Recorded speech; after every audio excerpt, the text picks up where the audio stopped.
I never thought I'd become the kind of wife who doubts her husband. My name is Rebecca, 34 years old, married to Ryan for 9 years. We have 2 beautiful kids, a nice little house in the suburbs, and what I believed was a solid marriage. Ryan worked in sales, lots of travel, late meetings, the usual. I trusted him completely. Or at least, I did until last month. He told me he had an important client meeting in another city, 3 days, 2 nights. He kissed me and the kids goodbye like always, suitcase in hand, promising to call every evening. The first night he did call, sounded tired, said the meetings were going well. The second night, the call was shorter. Background noise that didn't quite sound like a hotel room. My gut twisted, but I pushed it away. Stop being paranoid, Becca, I told myself. Then I got the message. It was from an old coworker of his who had quit recently. Just one line, Ryan isn't where he says he is. If you want the truth, check the Grandview Hotel on Maple Street. My hand started shaking. I sat on the edge of our bed staring at the phone for almost 20 minutes.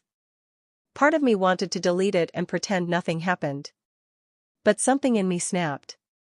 I couldn't keep ignoring the little things, the new cologne, the phone always face down, the sudden work emergencies.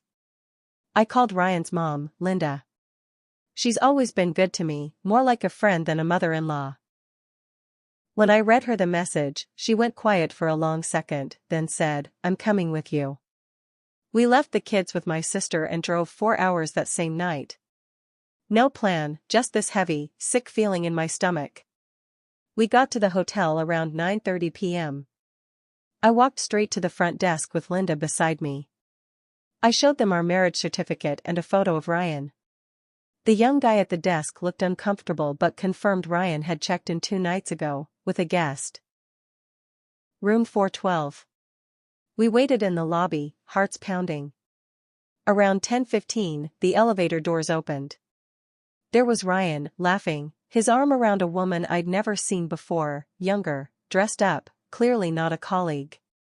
They were walking toward the bar area like they owned the place. I stepped out from behind the pillar. "Ryan?"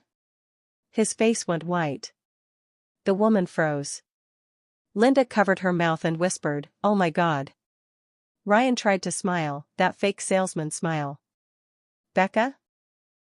What are you doing here?" This is Sarah from the regional office. "We're just discussing the account."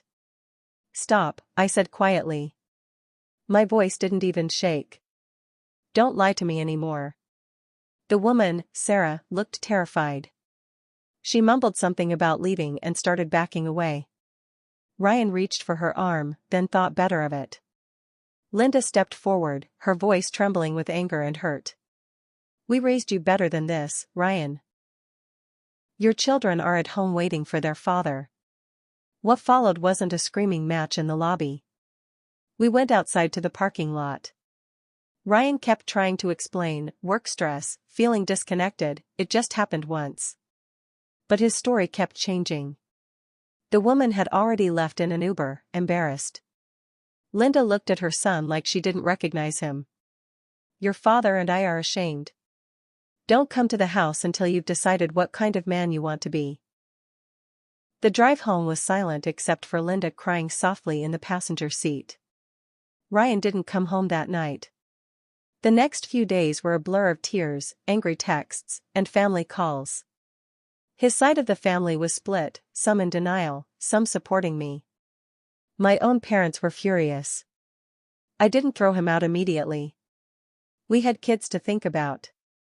But I made it clear, no more lies. We're in counseling now, and I'm not sure if the marriage will survive. Some days I miss the man I thought he was.